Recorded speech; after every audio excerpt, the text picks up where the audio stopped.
अपने गांव के आवड़ी गांव के सभी मेरे पिता के समान बुजुर्ग, नौजवान साथी, मातृशक्ति, माताएं, बहनें, सबसे पहले मैं पूरे अपने आवड़ी गांव का मैं बहुत बहुत आप सबका धन्यवाद करता हूं कि गांव में आज इतना जो मान सम्मान, स्वागत और कई घंटे जुलूस।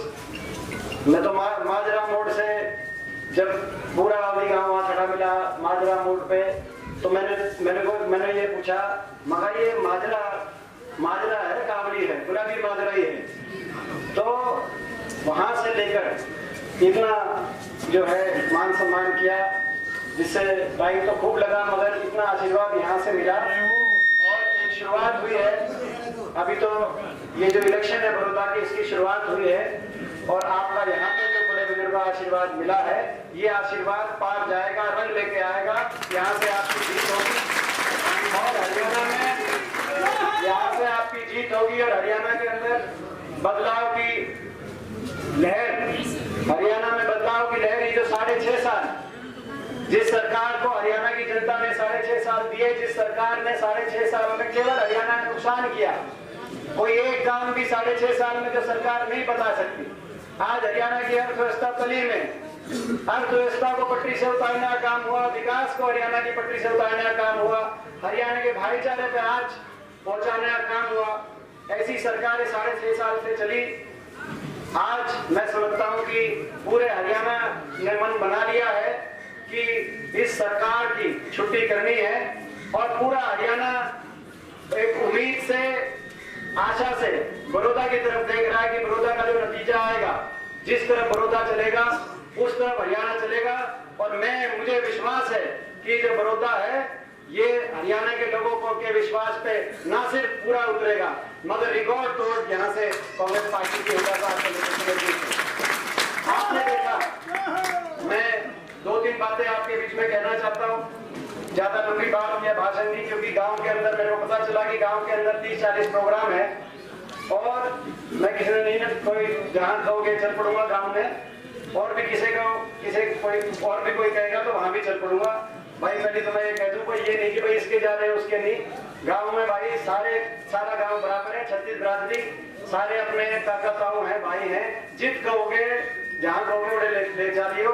चाहे भाई आया तो इतने बजे हूँ, जाऊंगा गाँव के बदले करके भेज देता है अपना गाँव है, मगर तो उसमें खूब टाइम लगेगा, तो इसीलिए ज्यादा लंबी स्पीच या भाषण नहीं। आपको पता है, आपने देख लिया, 3 बार आए प्रधानमंत्री जी, 3 बार बनारस अपने लोकसभा क्षेत्र में भी नहीं गए, मगर 3 बार रोहतक आए कि भाई ये सीट किसी तरीके से सब कुछ झोंक के पहले उस नतीजे को प्रभावित करने का प्रयास किया और उसके बाद विधानसभा चुनाव में मीडिया को लगा दिया कि भाई 75 सीट आ रही है। इलेक्शन से 3 दिन पहले सर्वे आया एबीपी न्यूज में कि 83 सीट बीजेपी आ रही है, कांग्रेस की 2 सीट है।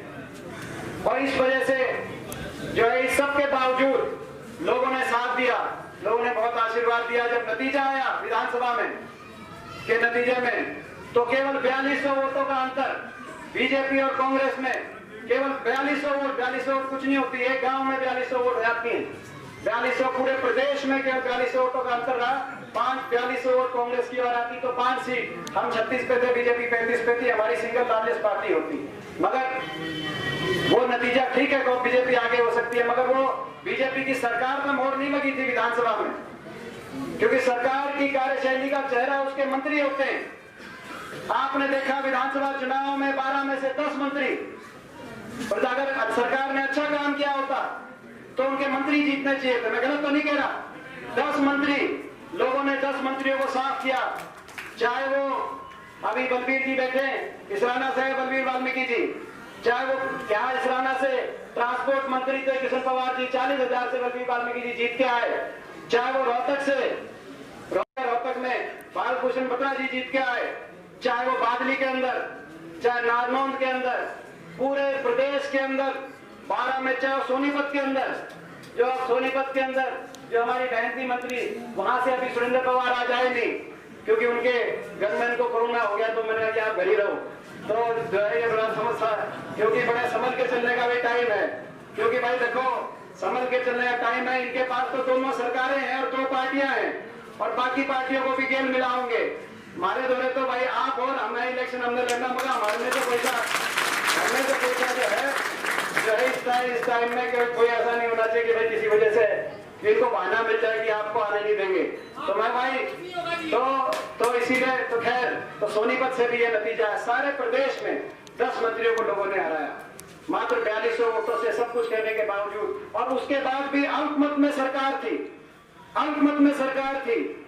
जेजेपी पार्टी को कुछ सीटें आई, पर हमने कहा, हुड्डा साहब ने कहा कि भाई ये जो आप कह रहे हो 5100 पेंशन और 75% हरियाणा के युवाओं को रोजगार और किसान का कर्जा माफ, ये तो हमारे मैनिफेस्टो में है। रोहतक रैली में मैंने जब घोषणा कर दी थी, उसके बाद आपने अपने घोषणा पत्र में डाला है।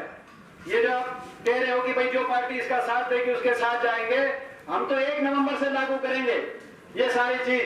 आपको आपका कर्तव्य है, आप हमारा साथ दो, क्योंकि लोगों ने बीजेपी को हराने के लिए वोट दे रखी थी। मैं आपसे पूछता हूँ, उनको जो वोट मिले थी, वो जो वोट मिली थी वो दोबारा से खट्टर सरकार बनाने की वोट मिली थी या बीजेपी की सरकार को चंडीगढ़ से बाहर करने की वोट मिली थी? मैं आपसे पूछता हूँ।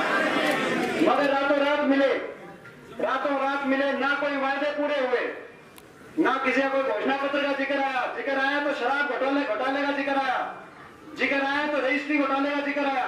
लगाने के लिए वोट काटू उम्मीदवार भी आ सकते हैं। लोकसभा इलेक्शन में भी आपने देखा, जिस दिन हुड्डा साहब ने पर्चा भरा, उसके अगले दिन जेजेपी के दिग्विजय सिंह ने यहां से पर्चा भरा। और मैं नहीं कह रहा, उनके पार्टी के विधायक दादा गौतम ने कहा, अभी पीछे आपने उनका बयान देखा होगा कि मैंने मना किया था, मैं नाटू था, मगर सरकार से मिलकर केवल इस बात को लेकर पर्चा भर दिया कि हुड्डा साहब नहीं क्योंकि जीतना चाहिए, क्योंकि हुड्डा साहब जीत गए तो प्रदेश में सरकार बदल जाएगी, इस बात को लेकर पर्चा भरा। तो कई उम्मीदवार ऐसे भी आ सकते हैं। तो भाई मैं आपसे पूछना चाहता हूं, भाई इस लड़ाई में भाई आवली गांव, भाई छत्तीसगढ़ के मेरे भाई, आपका साथ और आपका आशीर्वाद मिलेगा कि नहीं मिलेगा? मैं